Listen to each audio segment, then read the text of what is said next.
सुप्रभात कक्षा द्वितीय बच्चों, विषय है आपका हिंदी व्याकरण। तो चलिए आप भी अपनी अनुपम हिंदी व्याकरण पुस्तक खोल लीजिए और इसमें देखिए बच्चों, इसमें हम अभी तक पढ़ाए गए अध्यायों की पुनरावृत्ति कर रहे हैं, उन्हें दोबारा से पढ़ रहे हैं। तो आज हम पढ़ेंगे अध्याय 3। तो आप भी खोल लीजिए पेज नंबर 12 में अध्याय 3, जिसका नाम है मात्राएं। मात्राएं। तो यहाँ पर देख लीजिए, यहाँ पर लिखा है हम वर्णमाला के स्वर और व्यंजन से परिचित हो चुके हैं। आप इससे पहले अध्याय में स्वर और व्यंजन से परिचित हो चुके हैं, उनके विषय में पढ़ चुके हैं। फिर देखो, का प्रयोग दो प्रकार से होता है और हमने जाना कि स्वरों का प्रयोग दो प्रकार से करते हैं, एक उनके मूल रूप में और एक मात्रा के रूप में। फिर देख लीजिए, यहाँ पे लिखा है देखिए तथा समझिए स्वरों का मूल रूप में प्रयोग। जैसे यहाँ पे है अचकन, आम, ऋषि, ऐरावत, इमली, इन सब में क्या हो रहा है, स्वरों का उनके मूल रूप में प्रयोग हो रहा है। फिर देखो आप, ऊपर दिए गए शब्दों का पहला वर्ण स्वर है। यह स्वर, यहाँ स्वर का प्रयोग उसके मूल रूप में किया जा रहा है, जैसे हम लिखते हैं उसी रूप में उसे लिखा जा रहा है। तो यहाँ पर देखो, फिर स्वरों का व्यंजन के साथ चिन्ह के रूप में प्रयोग। तो फिर देखो यहाँ पे म पे आई की मात्रा मैं ना, है ना। तो म आई नौ पे आ की मात्रा, तो ये बना शब्द मैं ना। तो यहाँ पे आई की मात्रा और आ की मात्रा का प्रयोग हो रहा है। फिर देखो यहाँ दूसरा चित्र है बो पे आ की मात्रा, ल टो पे बड़ी ई की मात्रा, ये बना शब्द बाल्टी। तो यहाँ पे आ की मात्रा और बड़ी ई की मात्रा का प्रयोग हो रहा है। तो यहाँ पे मात्राओं का प्रयोग हो रहा है। फिर देखो, फिर है रुपया, र पे छोटे ऊ की मात्रा और यो पे आ की मात्रा। तो यहाँ पे ऊ की मात्रा और आ की मात्रा का प्रयोग हो रहा है। तो ये शब्द है रुपया। फिर है कुर्सी, कुर्सी में क में छोटे ऊ की मात्रा और सौ में बड़े ई की मात्रा। तो यहाँ पे ऊ और ई की मात्रा का प्रयोग हो रहा है। तो ये है शब्द कुर्सी। फिर इसके नीचे देखो आप, ऊपर दिए गए शब्दों में रेखांकित स्वर अपने मूल रूप में प्रयोग न होकर विशेष चिन्ह के रूप में प्रयोग किए गए हैं। ये विशेष चिन्ह ही क्या कहलाते हैं, मात्राएं। मात्राएं स्वरों के चिन्ह कहलाते ना। फिर देखिए आप अगले पेज में, जब स्वर को व्यंजन के साथ मिलाकर लिखा जाता है तो स्वर अपना रूप बदल देता है। जब स्वर व्यंजन के साथ, स्वर को व्यंजन के साथ मिलाकर लिखा जाता है तो स्वर क्या करता है, अपना रूप बदल देता है।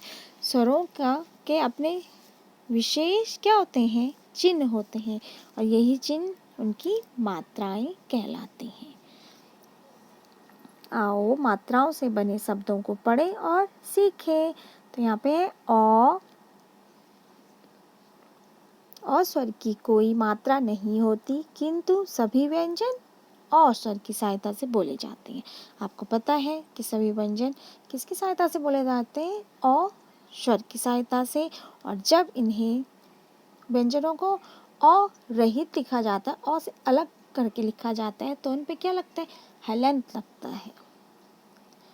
अब यहाँ पर देख लीजिए, यहाँ पर देखो, यहाँ पर लिखा है मटर, स्वर, उनकी मात्राएं और मात्रा सहित व्यंजन से बना शब्द। तो सबसे पहले अ, आपको पता है कि अ की अपनी कोई मात्रा नहीं होती है, तो यहाँ पे बिना मात्रा का शब्द है मटर।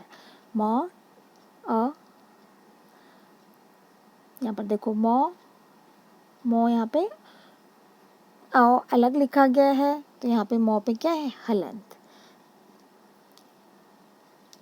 तो यहाँ पे बिना मात्रा का शब्द है मटर। कलम, ये सब शब्द हैं बिना मात्रा के। फिर देखो आ की मात्रा वाला शब्द, आ की मात्रा से बना शब्द मा ला, जा ला, भा ला, ये सब आ की मात्रा वाले शब्द हैं। फिर ई, छोटी ई की मात्रा, छोटी ई की मात्रा आपको पता है किस तरह से लगाई जाती है। और छोटी ई की मात्रा से बना शब्द मिठाई।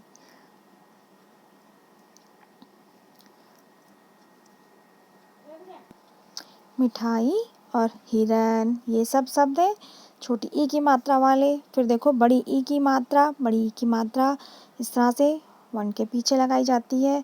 तो यहाँ पे मीनार, मछली, ये सब बड़ी ई की मात्रा वाले हैं। फिर देखो ऊ की मात्रा, ऊ की मात्रा से बना शब्द है मुर्गा, मुर्गा, पुल। और ऊ की मात्रा वर्ण के नीचे इस तरह से लगाई जाती है ना।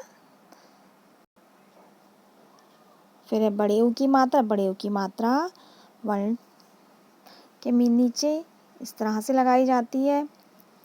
तो यहाँ पे बड़े ऊ की मात्रा से बना शब्द है मूली, सूरज, चूहा, ये सब बड़े ऊ की मात्रा वाले शब्द हैं। फिर है री की मात्रा, री की मात्रा देखो आप, री की मात्रा से बना शब्द मौ पे री की मात्रा मृग, ग्रह, ये सब री की मात्रा वाले शब्द हैं। फिर है ए की मात्रा, ए की मात्रा देखो आप, मेमना, रेल, जेल, मेल, यहाँ पे ए की मात्रा का प्रयोग हो रहा है। तो इस तरह से बच्चों आप भी इन स्वरों का मात्राओं के रूप में प्रयोग करके शब्दों को बनाने का प्रयास कर सकते हैं। तो आज आप बच्चों एक बार फिर से तृतीय अध्याय मात्राएं को एक बार फिर से पढ़ेंगे और मात्राओं की सहायता से स्वयं से शब्द बनाने का भी प्रयास करेंगे। तो चलिए बच्चों आज ये कार्य कर लीजिए। धन्यवाद बच्चों।